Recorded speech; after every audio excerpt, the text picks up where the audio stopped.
Estamos con Ricardo Rodríguez Silvero. Ricardo, Carlos Martínez saluda. Muy buenos días. Buen día, Carlos Martínez, a tu audiencia también. Decime, desde el punto de vista de la estabilidad paraguaya, ¿qué significa esta decisión de esta calificadora Standard & Poor's de rebajar a estable perspectiva de la deuda paraguaya? Rebajó su perspectiva de positiva a estable. ¿Esto qué significa? Y eso significa una pequeña advertencia de la calificadora internacional de riesgo sobre las políticas públicas de nuestro país. Y digo pequeña porque se notan dos cosas en esto. Primero, que no nos aumentaron el nivel a una posición mejor que sería ya la de inversión. Tampoco nos mantuvieron en la categoría anterior, sino que nos rebajaron. Eso significa, hay algunos problemas que solucionar, pero el país es confiable para la atención de sus compromisos financieros internacionales.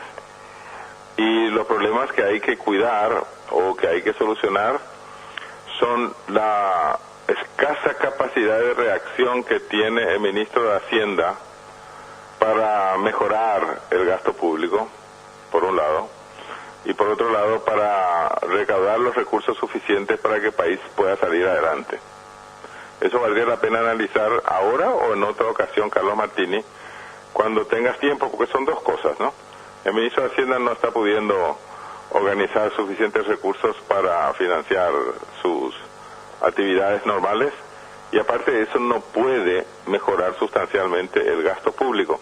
Eso habría que explicar también a la audiencia. ¿Y podrías explicar o podrías señalar cómo son estas dos cuestiones?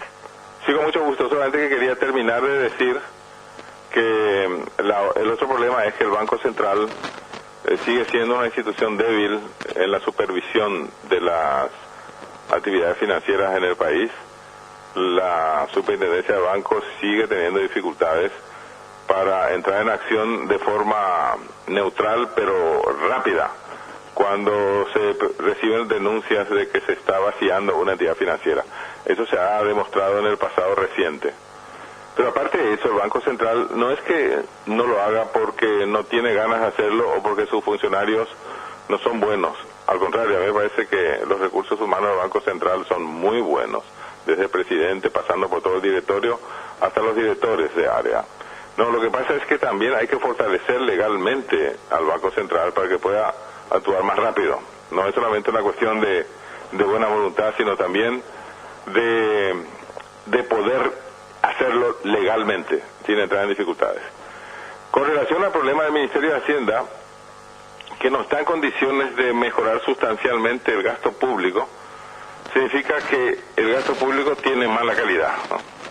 Y eso significa que hay un montón de funcionarios que no están suficientemente capacitados para ocupar ciertas funciones. Lo que es lo mismo decir que no se está contratando a la gente por meritocracia. Y lo que más llama la atención es que en los más altos cargos públicos en general, no siempre son los más capaces los que están arriba, sino los que tienen mejores contactos, y en algunos casos incluso los más manipuladores y camanduleros, ¿no?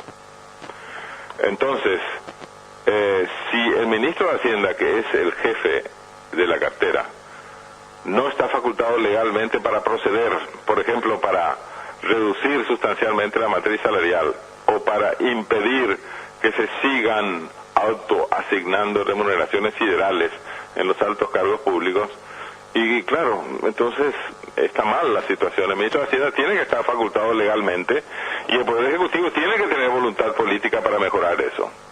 A eso se refiere la mala calidad del gasto público, pero aparte de eso, la corrupción es tan enorme y la impunidad tan grande que si no nos roban legalmente, eso quiere decir con pseudo legales autoasignaciones de remuneraciones siderales en los altos cargos públicos, que sería una medida legal, pero realmente es pseudo legal, porque los mismos beneficiarios se están autoasignando, ¿verdad? Si no nos roban legalmente en el Estado, están haciéndolo ilegalmente y hasta criminalmente, con estafas permanentes y con peligrosísimas alianzas con el narcoterrorismo. Cuidado con eso, ¿no? En otras palabras, Carlos Martínez, el el Ministerio de Hacienda podría actuar mejor si tuviese más voluntad política a favor de parte del Poder Ejecutivo, por un lado, pero además si estuviese facultado legalmente a proceder con determinados abusos pseudo-legales, pero de una vez por todas hay que ponerle cascabel al gato Carlos Martini. No podemos permitir que sigan estafando en forma pero extraordinariamente frecuente y en magnitudes cada vez más grandes y cada vez más frecuentemente al Estado. En otras palabras, si el Ministerio de Hacienda no puede hacer eso, y entonces obviamente que no tiene dinero suficiente para atender los gastos corrientes y las inversiones de capital que tiene que hacerse desde el Ministerio de Hacienda a través de los demás ministerios, pero es el Ministerio de Hacienda el que tiene que organizar esos recursos.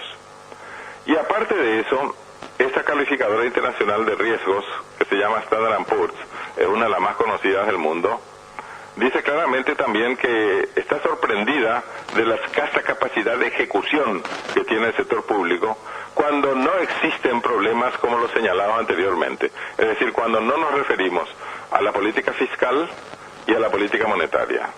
Ajá. Bueno, y eso es una llamada de atención. Yo espero que nuestras autoridades sean conscientes de eso y empiecen a tomar medidas a favor de una mejor calidad de gasto público, lo que significa no tolerar más autoasignaciones siderales de remuneraciones, y por otro lado a ver si se pone coto, por lo menos se pone límite al saqueo permanente del erario público.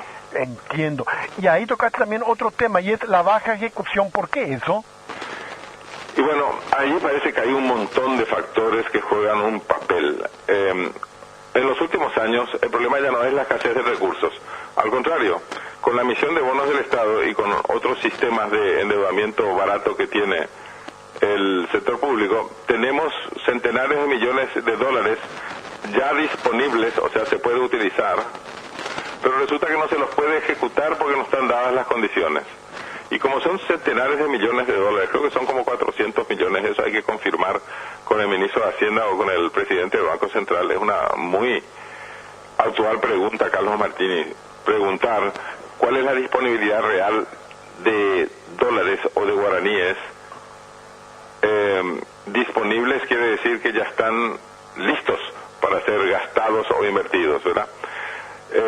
Porque no me acuerdo ahora si son 400 millones de dólares, pero por ahí andaba. Es mucha cantidad de dinero disponible por el que estamos pagando intereses y el dinero está allí sin hacerse gran cosa.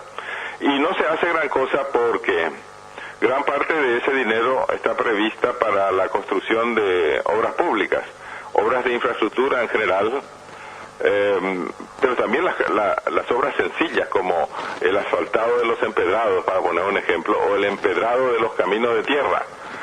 También construir los accesos laterales de las rutas asfaltadas, es decir, son obras de infraestructura que son elementales, así como construcción de viviendas y construcción de escuelas. A pesar de que tenemos el dinero de Fonacide, viste lo que pasa con la mayor cantidad de los fondos de Fonacide, no se los ejecuta, y si se los ejecuta no se rinde cuentas en tiempo y forma.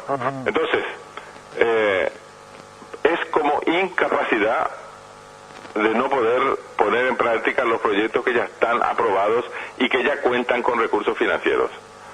Ahora, habría que analizar en cada caso, ministerio por ministerio, qué es lo que está pasando realmente. En el caso de Fonacide, en gran parte es incapacidad y corrupción. Y en el caso de las obras viales, a través del Ministerio de Obras Públicas y Comunicaciones, el problema está, la responsabilidad está compartida entre ese ministerio, o sea, entre el sector público y el sector privado. Hay veces que el sector público da luz verde, pero el sector privado, por razones diversas, no puede ejecutar en tiempo y forma lo que se le ha aprobado. En otras palabras, Carlos Martini, tenemos mucho que mejorar en este país. Ajá. Y evidentemente que ahí, este último punto que citaste, teniendo recursos económicos no se los ejecuta adecuadamente. Así mismo. Ricardo, muchísimas gracias, muy amable, un saludo para vos. Igualmente. Era Ricardo Rodríguez Silvero, economista.